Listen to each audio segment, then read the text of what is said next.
आप सुन रहे हैं द कहानीबाज।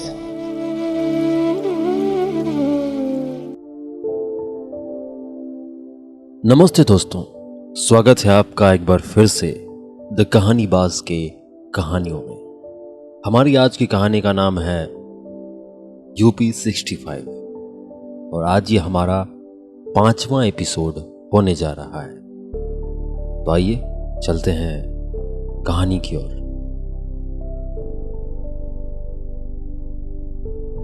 समझ गए, पांडे आंख बंद करके मुंह तिरछा करके बोला। क्या समझ गए? मतलब कि बनारस एक फील है। पांडे कबीर हो रखा था। वो बनारस की महिमा के खिलाफ एक लफ्ज सुनने को तैयार नहीं था।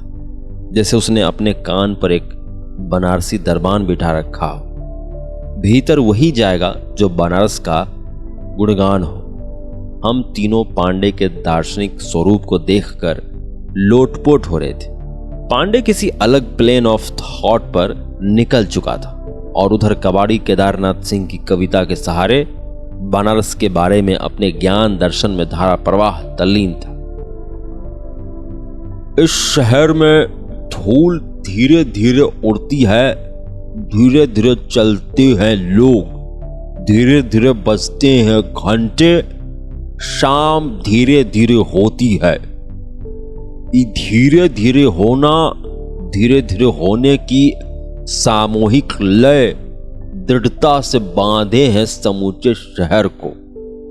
इस तरह की कुछ भी गिरता नहीं है, कि हिलता नहीं है कुछ भी, कि जो चीज जहां थी वहीं पर रखी है, कि गंगा वहीं है, कि वहीं पर बंधी है नाव, कि वहीं पर रखी है तुलसीदास की खड़ाऊं सैकड़ों बरस से। तो बकचोदी का सार ये है कि ये राजा बनारस हो।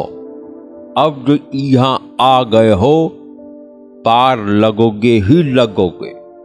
कबाड़ी ने श्री बनारस नारायण कथा का पहला अध्याय समाप्त किया। इसके बाद अनऑफिशियल बीएचयू दर्शन हुआ।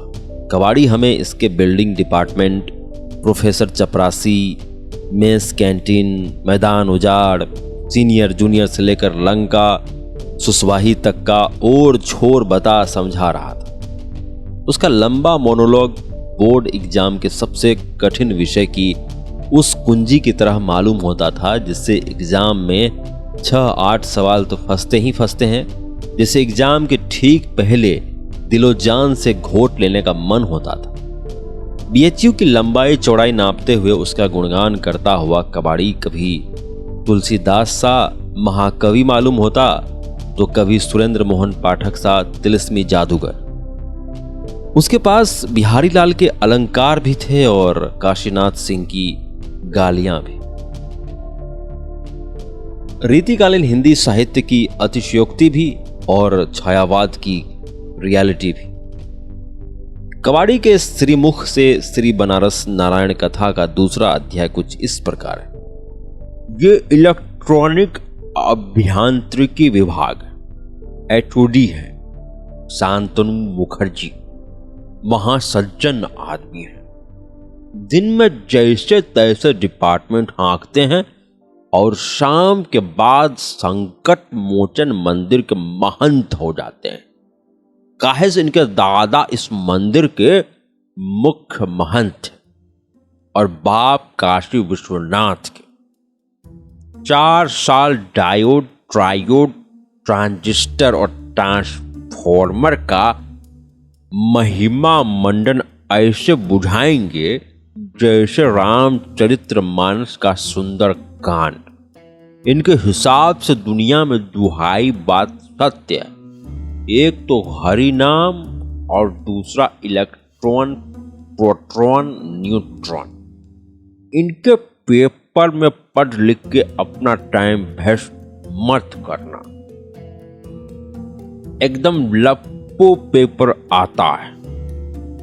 पिछले 3 साल के एग्जाम पेपर लगा लेना, बुजुर्गों का 80% फंसेगा ही फंसेगा। और अगर वो भी करने का मन ना हो तो आंसर शीट के हर पन्ने का ऊपर दाहिना वाले कोना पर ओम हनुमंतय नमः लिख देना। कम से कम फेल तो नहीं किए जाओ। और आखिर में कबाड़ी का महामंत्र, इनकी क्लास में चाहे जो भी करना, लेकिन प्रॉक्सी मत करना। झूठ, नकल और गलत काम से सख्त नफरत है। नप गए तो फिर वाइस चांसलर पवन कुमार मिश्र का बाप भी नहीं बचा पाएगा। वो जो सफेद शर्ट में जा रहे हैं वो है पंकज मिश्रा। भगवान जाने क्या दुख है इस आदमी को। क्लास में इनका आधा बात इसलिए नहीं समझ आएगा क्योंकि साला नाक से बोलता है, और आधा बात इसलिए नहीं समझ आएगा क्योंकि नाक अधिकतर जुकाम से जाम रहता है। भद्दर गर्मी में भी वही हाल रहेगा, इसलिए नोट्स लेने की कोशिश ना करना।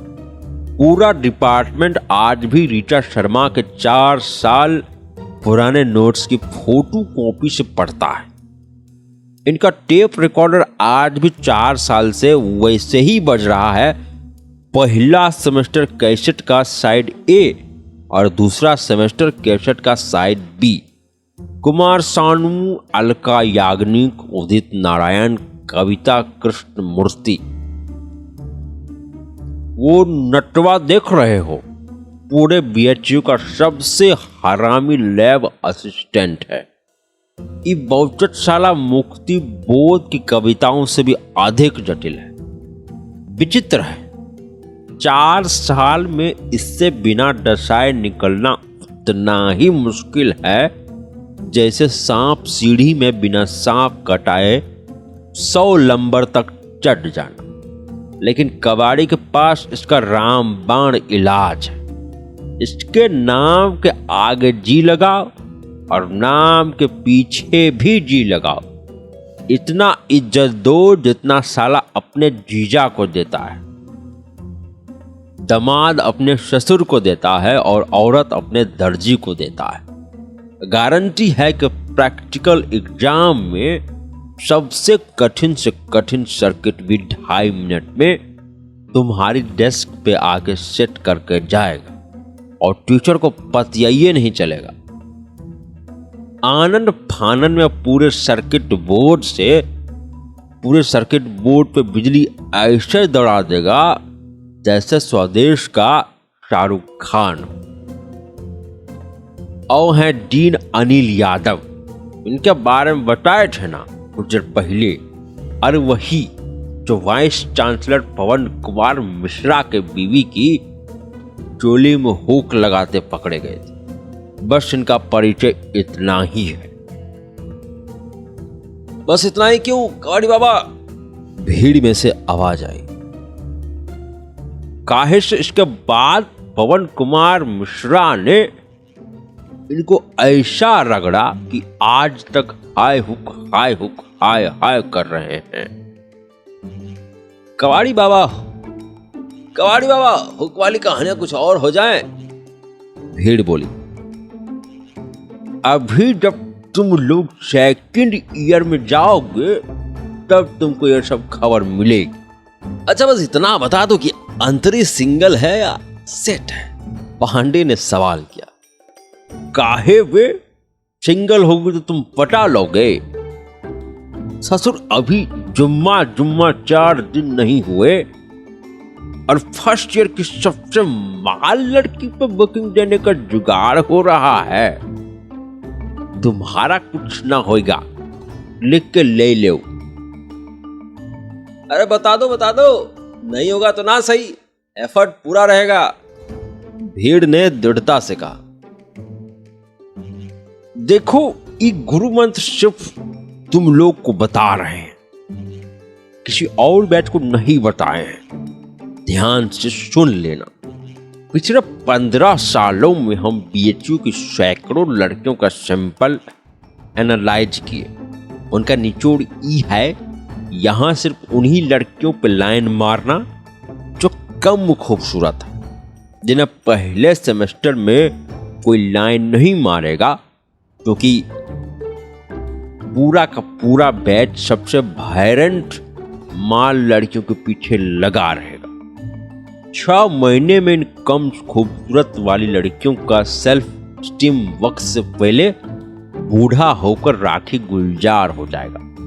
ये कातर निगाहों से भेंट करती रहेंगी कि इनके लिए कोई करण या अर्जुन आएगा, पर ऐसा बिल्कुल नहीं होगा।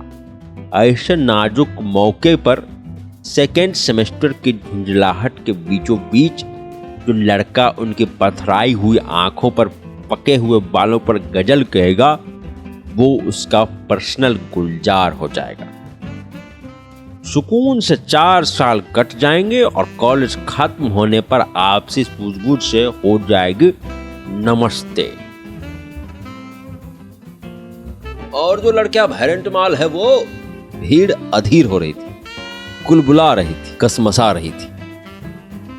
वो जीवन का गूढ़ ज्ञान जान लेना चाह रही थी। वो 4 साल में 5 बॉयफ्रेंड, 13 भाई और 6 पक्के वाले दोस्त बनाएंगे।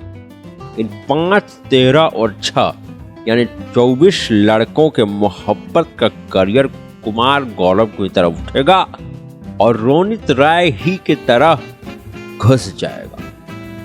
बॉयफ्रेंड, भाई और दोस्त आपस में आइडेंटिटी बदल बदल के कंफ्यूज हो जाएंगे कि साला वो है क्या, आखिर लड़की से उनका रिश्ता क्या है। भाई, दोस्त, आशिक, आदमी, पजामा, सलवार, कद्दू, तोरई या घुइया। फिर कांपती हुई आवाज में वायलेंट वाली लड़की इनसे कहेगी, देखो हर रिश्ते को नाम देना जरूरी नहीं होता। इतने में 3rd ईयर खत्म होने वाला होगा और प्लेसमेंट का सीजन आने वाला होगा। फिर जनता जिज्ञासा से पागल हो रही थी। फिर होगा ये 3rd ईयर खत्म होते होते जीवन से निराश हो चुके होंगे। कसम खाएं कि अब ये सबसे अच्छी नौकरी लगवा के उस लड़की को गिल्टी फीलिंग करवा लेंगे और ये उठा लेंगे यशवंत का कांतिकर की लेटेस्ट सी। आधी किताब पार करते ही कोई ज्ञानी लड़का इन्हें ज्ञान देगा कि आजकल C++ का स्कोप है। सी तो पुरानी हो गई, तो ये बागड़ बिल्ले झपटेंगे प्लस पर। लेकिन फिर कोई समझाने आएगा कि बिना सी पढ़े प्लस तो समझ आने से ही रहा। फिर कोई जूनियर ज्ञान देकर चला जाएगा कि असली 1 करोड़ की नौकरी तो आजकल नेटवर्किंग और डेटा स्ट्रक्चर की किताब पढ़ने से ही लग पाएगी। फिर भीड़ अधीर होकर 1 करोड़ की नौकरी का राज जान लेना चाहती थी। फिर होगा ये कि डेटा स्ट्रक्चर हर चूतियों को समझ नहीं आती और इस सरऊ हिम्मत हार के TCS या इन्फोसिस के ट्रक में बैठकर चले जाएंगे बंगलौर। इस तरह श्री बनारस नारायण कथा का दूसरा अध्याय कबाड़ी ने बेहद निर्ममता से समाप्त किया और IIT के छात्रों का 1 करोड़ की नौकरी का सपना चकनाचूर कर दिया।